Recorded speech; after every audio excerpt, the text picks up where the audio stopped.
Good afternoon, beautiful afternoon even because the sun is shining. My name is Charlene Francois from Chalk Hill Community Radio, and right now I'm in Colliers Wood Football Club in Kingston upon Thames. So I'm at a match at the moment, so the footballers are already on the football pitch playing. However, it's not just about football today, we also have the Metropolitan Police here. Yes. So please tell me your name. My name is Pat Mahayong. Thank you very much, nice to meet you. And Kalon Parks. Nice to meet you. So please can you tell me, the viewers and the listeners, why you are here today? Pretty much basically we just want to try and engage with the community. We want to pretty much provide information, recruitment, and just so that people have the option, in life, because I've gone through quite a lot of previous experience, and I would like to just be able to provide that information and pretty much the opportunity to the people within the community. Yes, exactly. So I'm informed that you're going to be recruiting people here today as well. So if anyone is interested in becoming a police officer, they can come and get some advice and some information from me. Is that correct? Yes, definitely. I mean, if you are interested, we are here, and we'll be here from pretty much from now until 5 o'clock. So we're happy to provide you with any information that you need. You don't need to be a police officer.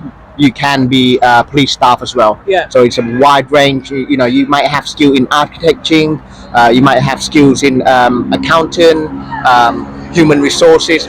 We recruit all sorts of people. Lovely, okay? Thank you. And Kalon, please tell me, how did you become a police officer? How did you get into becoming one? Do you know what? I used to work with kids in a nursery. Okay. And I don't have the attention span to study, so I didn't go to uni. So one day I realised I need to be in a role where I just don't send kids off into bad situations. Yes. I'm very welfare concerned, so I thought one day, just randomly on my phone, applied to be a police officer. Believe it or not, they asked me to do my day 1 and day 2, which I thought was a lie. And then I had to think about telling my mum, who's Jamaican. That conversation was interesting enough, but it's something that I chose to do. I never aspired to be a police officer. It wasn't something that I ever thought about. Yes. I just tried it randomly, and I can say, due through trial and experience, I would never change job. And would you say, in this particular job, a lot of black people, they're a bit reluctant, I would say, sometimes to becoming a police officer, maybe because of what they've heard in terms of racism. But have you experienced any racism, and how do you find being a police officer?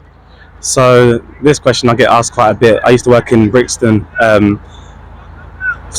never had any previous dealings with police, so I never had that stigma or the stereotypes associated to it. But then when I joined the police, I could say a lot of the racism did come from outside. It came from our own community. Okay, right. Judas, Bounty, Coconut, all the racial slurs under the sun. But that's because it's not me as a person. They didn't like the organisation I worked for. Yeah. So they just kind of stereotyped me into that. However, there is I could say ignorance and lack of diversity understanding is a big thing within the Metropolitan Police. So you do get into conversations, but there's a lot of, I can say, white colleagues, I'll use the term white, that are scared to have the conversation without coming across a bit ignorant. So it's not that they don't want to learn, it's the door's never been opened without it sounding like a confrontation. Exactly, yes. So we're just trying to increase the amount of diversity in policing. It's all about diversity. That's it. So where are you from? Where's your family from? Jamaica. Jamaica. So, and your family? Where are they from? Thailand. Thailand, okay. And for yourself as well, because obviously you're both a lovely representation of making the police force diverse. So how have you experienced being from Thailand? Have you experienced being a police officer in this? To be fair, I've been very fortunate. Obviously, we've gone through racism. I mean, as a young child growing up, I see a vision that I want to change. Yes. I want to change, the police, the Metropolitan Police, to a better place. I want to try and improve their diversity. The reason I'm here, pretty much, is basically I've seen my community suffer because they're too afraid or too scared to go to the police. Yes. They feel that the police are probably impossible to engage.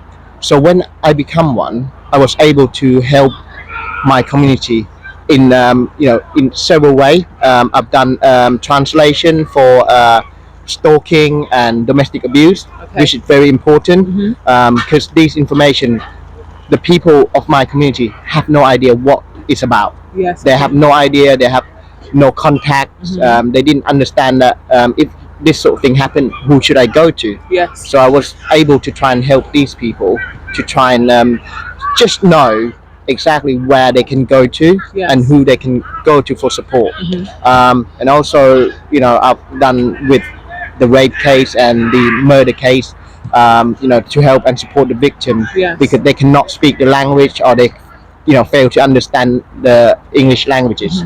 So yeah. So thank you very much. As we're saying, it is lovely, to see the police officers, especially when it's diverse, because it's not just about just white people being police officers. Anyone could be a police officer, no matter what race you are, gender, nothing. It's all about, all coming together. And yes, thank you so much. Thank you again. All right, everyone. It's Charlene Francois from Chalk Hill Community Radio, and I'll speak to you soon. We're going to take you around soon. So there's a Caribbean shop over here as well. So I'm going to take you around, interview a lot of people. So there's a lot to look forward to today. All right, thank you for your time. No problem. Thank you very much.